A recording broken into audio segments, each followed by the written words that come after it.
Good afternoon, parents. How are we today? I am struggling a little bit, as I'm sure some of you are also. So I just wanted to put that out there. You're not alone. Today, I wanted to talk about a couple ways that we can manage better on getting through these next couple weeks or months, whatever that looks like. And stay sane. That's really what I want to encourage you to do with these ideas. Um, I know that a lot of us are not used to having our kids home. We're used to working, or we're used to having them in school or daycare.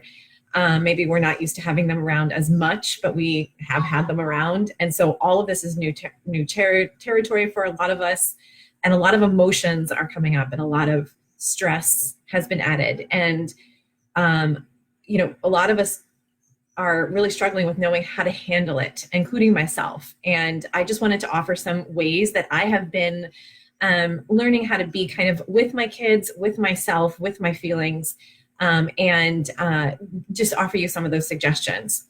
So the first thing that's really helped me is to remember what is in my control and what is not under my control.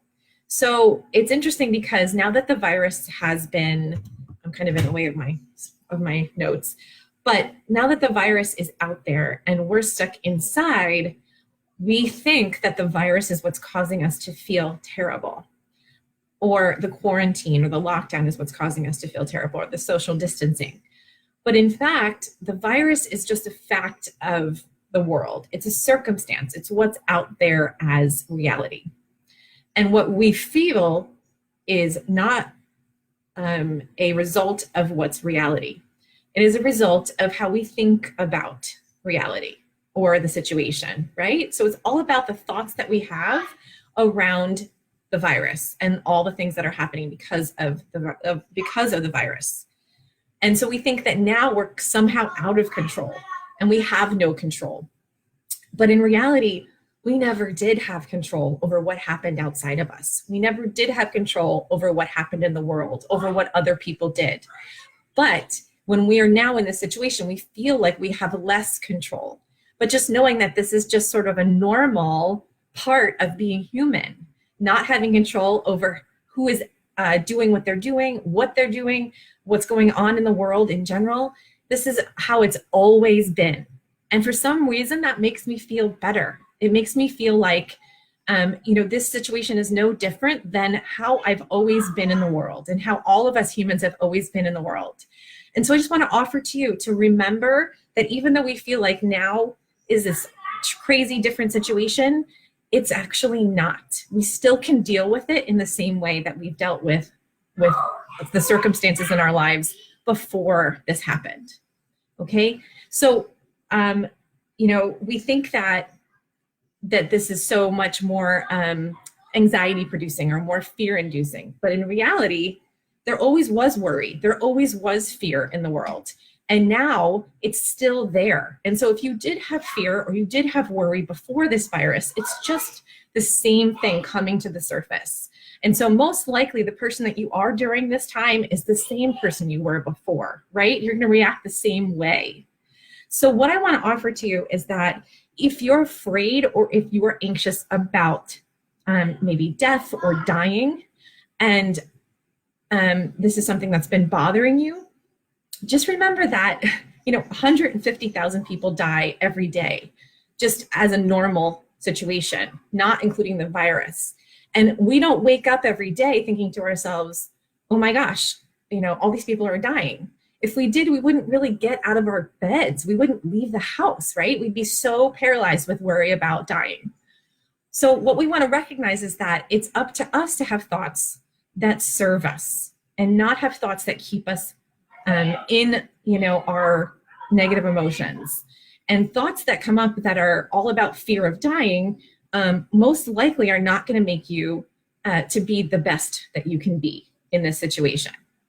And so what helps me to know is that death has always been here. This is not a new situation. And so I can choose to decide how I want to think about death because it is not in my control to stop this from happening or prevent people from dying to a certain extent.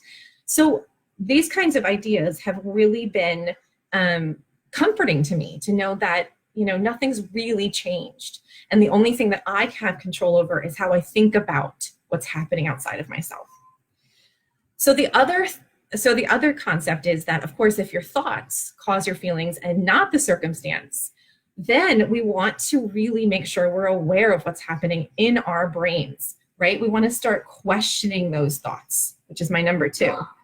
So if you have thoughts that are really not helping you feel the way you want to feel, I would really recommend questioning them.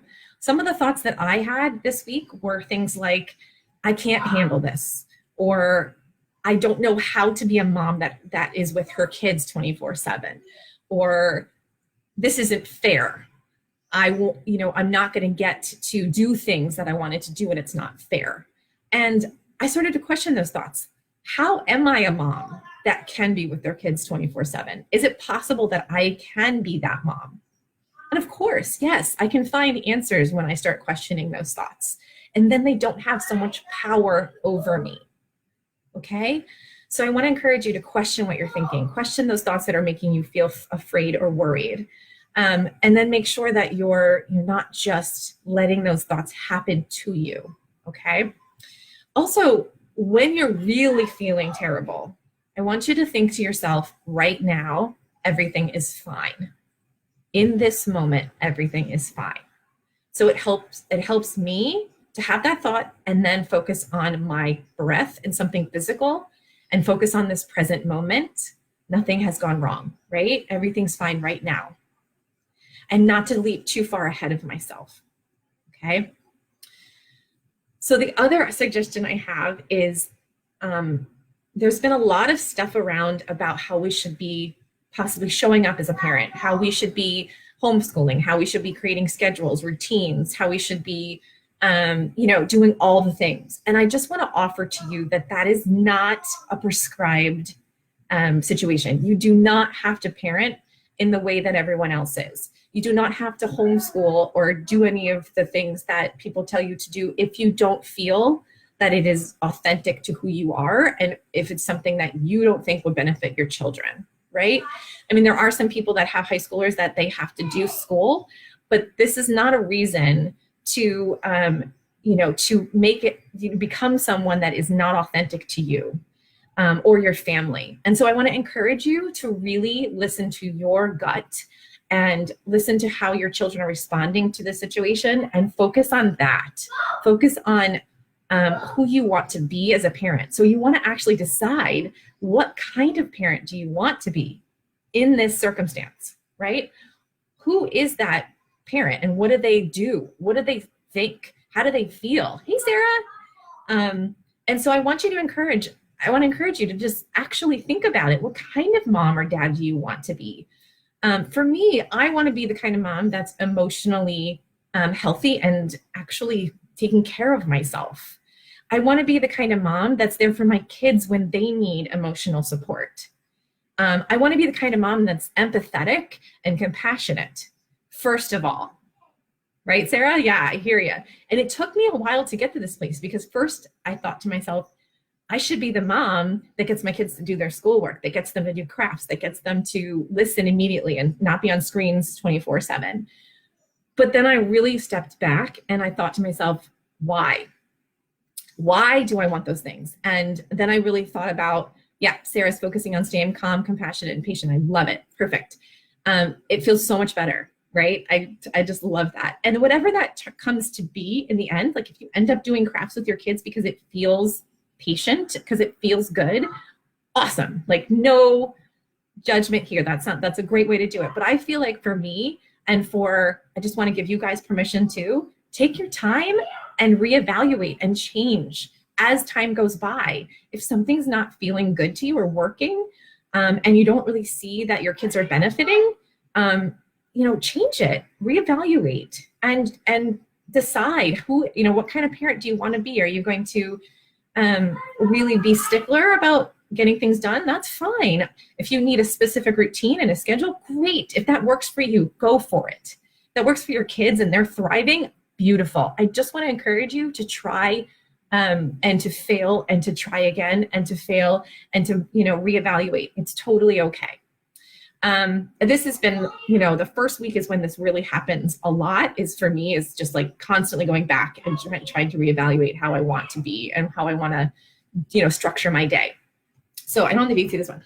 Then the next thing is I want to encourage you to help you see this situation, this circumstance, as an opportunity to become the next level of who you are. And yes, Sarah says prioritizing my well-being has been challenging. Yes, I know. That's my number 7, which is kind of messy. But I just wanted to encourage you to definitely focus on yourself and how you're being healthy and being compassionate with your own emotions and your own self-care. So like if you get up in the morning during the school year and go exercise normally at 6, keep that routine going. I have been doing that, and it's a lifesaver. I feel like so much better when everything that I wanted to do is done before my kids wake up. And some of you are not that kind of person, and that's fine. But I want to encourage you to really evaluate how you can continue showing up for yourself in the way of taking care of yourself. And it could be small things. It could be just taking a little time out on your own, just like going in the bathroom and just taking some breaths. Or it could be talking to a friend, on the phone, or it could be exercising, eating well.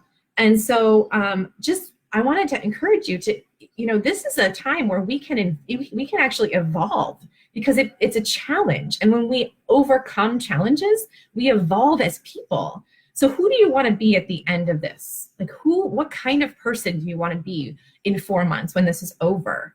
Where do you want to be in your personal development? Right? And I really just encourage you to even make a goal, set a goal. If it's something small, that's fine. You can even say to yourself, my goal is to stick to my healthier diet, or my whatever I normally eat. I'm going to stick to that as best as I can. And that's my goal. That's it. My goal is to, have compassion for myself when I'm feeling down. That's my goal.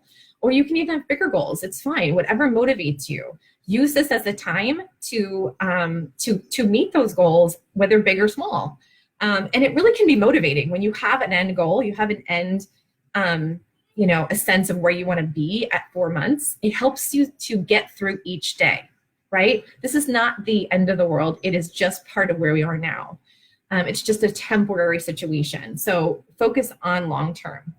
I think I actually missed make a gratitude list. So one of the things that's really helped me is to be conscious of what I do have. And then when I'm feeling terrible, I just go back to that list, whether it be in my phone or in my head.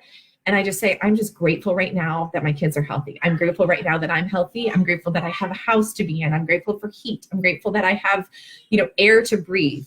And really just go back to that gratitude list. It feels amazing. And just, when you say to yourself, I'm grateful for whatever, let that sink into your body. Let that sink into your gut and see how it feels. See how it really uplifts you. And the other thing I wanted to mention was connect with your kids. This is a perfect time to just sit with them and to see what happens throughout the day. Where do they go? Like, what do they want? How do they play with you? It's a great time to just connect with them. And especially if it's uncomfortable, which it can be a little uncomfortable for me sometimes to let go and not be productive, right? But this is the perfect time to just let some of that go, even if it's for like 15 minutes or an hour or less. Just see where your kids take you. And I really had a great day the other day when I just did that. It was actually one of the best days I had, was when I just let go of being productive and getting something done and just sat with my kids. And it felt not great. I got to be honest, like I was uncomfortable for a lot of it, but I realized how much better I felt at the end because they are so in the moment, a lot of them. The older kids, maybe not as much, but my younger kids are in the moment. My toddler, if I feel terrible, I just watch him and I take a cue and I just look. He is so happy. He has no idea what's happening. And he's just having a good time. And he's laughing and he's smiling. And so it might just imitate his emotions. Even if it doesn't, if it's not authentic in the moment, just smiling like him or imitating what he's doing, it's so much better. And I just encourage you to have that self-compassion for yourself when you're feeling not so great, is to just allow those feelings and stay in the present moment. So I hope, yeah, so that's all I had for today, but I hope that that helps you guys. I am here for you if you have questions or you need something. This is where life coaching really is where we need to be right now. Is, you know, we as life coaches, we know why we're feeling what we're feeling, and we know how to change it, and we know how to get to the place where it feels better. And so I just want to offer to you guys, if you want help getting to that next place, to get to a feeling that you is better, or you get to a place that is authentic to you, you know, reach out and have someone talk to you about how you're feeling. And it doesn't have to be a life coach, it can be anybody, but really just communicate your feelings. And if you want to get some help to get through this time and you're really struggling, I'm always here to help you come to some new thoughts, and even go through what's going on in your brain, get those out of your mind, get those thoughts out onto paper, get them out into the world, talk to someone, talk to, you know, a friend. And so I just wanted to come on and just let you know, this is what I'm doing right now, and it's really helping. So, you know, one day at a time, one step at a time, but yeah, I'm here and I understand, and I hope that you're okay.